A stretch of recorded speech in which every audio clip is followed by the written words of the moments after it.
Et si on parlait d'un sujet qui a marqué l'histoire des États-Unis, les tensions raciales dans les années 1960. Cette période a été un tournant majeur dans la lutte pour l'égalité des droits entre les Blancs et les Noirs. Même si l'esclavage avait été aboli un siècle plus tôt, les Afro-Américains continuaient de subir des discriminations, en particulier dans les États du Sud où la ségrégation était encore bien ancrée dans les lois et dans les mentalités. Mais ce qu'il faut savoir, c'est que cette ségrégation ne concernait pas seulement le Sud. Dans le Nord aussi, les Noirs étaient victimes d'injustices, notamment dans l'accès à l'emploi et au logement. Beaucoup de quartiers étaient réservés aux Blancs et les banques refusaient souvent d'accorder des prêts aux Noirs pour acheter une maison. Depuis la fin du XIXe siècle, des lois, appelées Jim Crow, imposaient une stricte séparation entre les Noirs et les Blancs. Écoles différentes, bus séparés, restaurants interdits aux Noirs, bref, une inégalité totale. Pour vous donner une idée, au début des années 1960, dans le Sud, moins de 1% des enfants noirs fréquentaient une école intégrée. On parle donc d'une société où tout était fait pour maintenir la domination des Blancs. Cette ségrégation était soutenue par des politiciens locaux et tolérée par certains présidents. John Kennedy, avant son assassinat en 1963, avait commencé à soutenir les droits civiques, mais c'est son successeur, Lyndon B. Johnson, qui signera les grandes lois contre la ségrégation en 1964 et 1965.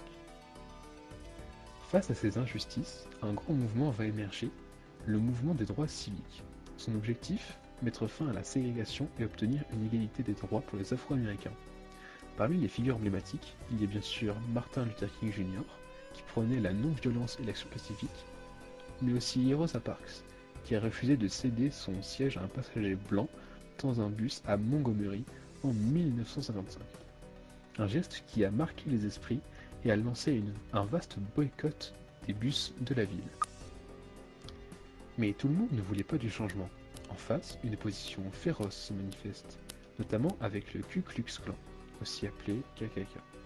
Ce groupe suprémaciste blanc, actif depuis la fin de la guerre de sécession, renaît avec force dans les années 1950-1960 pour lutter contre la fin de la ségrégation.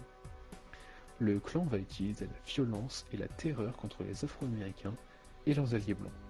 Il pratique des menaces, des agressions, des incendies criminels et des meurtres pour empêcher le mouvement des droits civiques d'avancer. En effet, et on va pouvoir citer quelques événements marquants qui illustrent cette violence.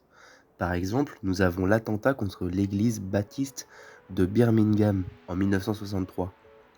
Lors de cet attentat, une bombe a été posée par des membres du clan. Cela a tué 4 jeunes filles noires dans une église fréquentée par des militants du droit civique. Ce drame, évidemment, choque tout le pays et renforce la détermination du mouvement. Mais ce n'est pas tout. Il y a également les meurtres de 3 militants des droits civiques en 1964. En juin 1964, 3 jeunes hommes, 2 blancs et un noir, qui aidaient les Afro-Américains à s'inscrire sur les listes électorales, sont enlevés et assassinés par des membres de ce clan. Avec la complicité de la police locale, cette affaire inspirera le film Mississippi Burning. Ces actes montrent que la lutte pour l'égalité ne s'est pas faite sans risque. Les militants savaient qu'ils pouvaient être attaqués, voire tués, mais ils ont continué à se battre pour la justice. En 1963, à Birmingham, en Alabama, des milliers de manifestants, y compris des enfants, descendent dans la rue pour réclamer la fin de la ségrégation. La répression est extrêmement violente. La police utilise des chiens et des lances à incendie contre eux. Ces images choquent l'opinion publique et font bouger les choses. Quelques mois plus tard, le 28 août 1963, environ 250 000 personnes se réunissent à Washington pour réclamer l'égalité des droits à l'accès à l'emploi. C'est à ce moment-là que Martin Luther King Jr. prononce son célèbre discours I Have a Dream, dans lequel il imagine un futur où noir et blanc vivraient enfin en harmonie. Grâce à ces mobilisations, les choses évoluent. En 1964, le président Lyndon B. Johnson signe le Civil Rights Act, une loi qui interdit toute discrimination fondée sur la race dans les lieux publics et dans l'emploi. Puis, en 1965, le Voting Rights Act est adopté, mettant fin aux barrières qui empêchaient les Noirs de voter dans le Sud. Même avec les lois votées en 1964 et 1965, la situation des Afro-Américains reste très difficile. Les discriminations continuent, surtout dans l'accès au logement, à l'éducation et à l'emploi. Beaucoup vivent dans des quartiers pauvres où le chômage est élevé et les services publics défaillants. En parallèle, les violences policières restent une source majeure de tension. Les interventions brutales et les injustices répétées nourrissent un profond sentiment de révolte.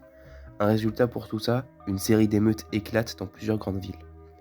Par exemple, les émeutes de Watts en 1965. En août 1965, dans le quartier noir de Watts à Los Angeles, un simple contrôle routier dégénère. Un jeune afro-américain, Marquette Fry, est arrêté pour conduite en état d'ivresse. L'intervention policière tourne à l'affrontement avec les habitants du quartier. Très vite, la colère explose et pendant 6 jours, Watts devient un champ de bataille. Les émeutes prennent une ampleur spectaculaire. 34 morts, principalement des Afro-Américains, des milliers de blessés et d'arrestations, un quartier dévasté avec des incendies et des pillages, et la garde nationale mobilisée pour rétablir l'ordre. Ce soulèvement marque un tournant. Il montre que les inégalités ne concernent pas seulement le sud ségrégationniste, mais aussi les grandes métropoles du nord et de l'ouest, où les Afro-Américains restent marginalisés. Les émeutes de Newark et de Détroit, en 1967, sont un autre exemple. 2 ans plus tard, en juillet 1967, des violences éclatent à Newark, dans le New Jersey, et Détroit, dans le Michigan. À Newark, la colère explose après l'arrestation brutale d'un chauffeur de taxi noir. La situation dégénère en 5 jours de chaos, avec des affrontements, des pillages et des incendies. À Détroit, c'est l'arrestation de plusieurs Noirs dans un bar clandestin qui met le feu aux poudres. L'armée est déployée et les violences font plus de 40 morts. Ces émeutes illustrent une réalité alarmante. Même après la fin officielle de la ségrégation, les injustices persistent. La frustration face à la pauvreté et aux discriminations alimente une colère qui explose dans les quartiers noirs.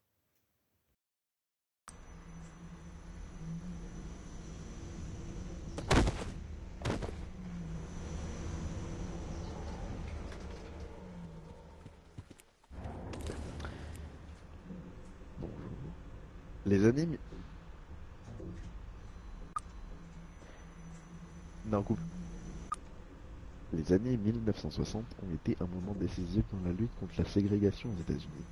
Grâce aux mobilisations et aux lois adoptées, de grands progrès ont été faits. Mais ces événements ont aussi révélé à quel point le racisme et les inégalités étaient profondément ancrés dans la société américaine. Aujourd'hui encore, ces tensions raciales existent. Des mouvements comme Black Lives Matter montrent que la question des violences policières et de l'injustice raciale reste un sujet brûlant aux États-Unis. Alors même si des progrès ont été faits depuis les années 1960, le combat pour l'égalité est loin d'être terminé.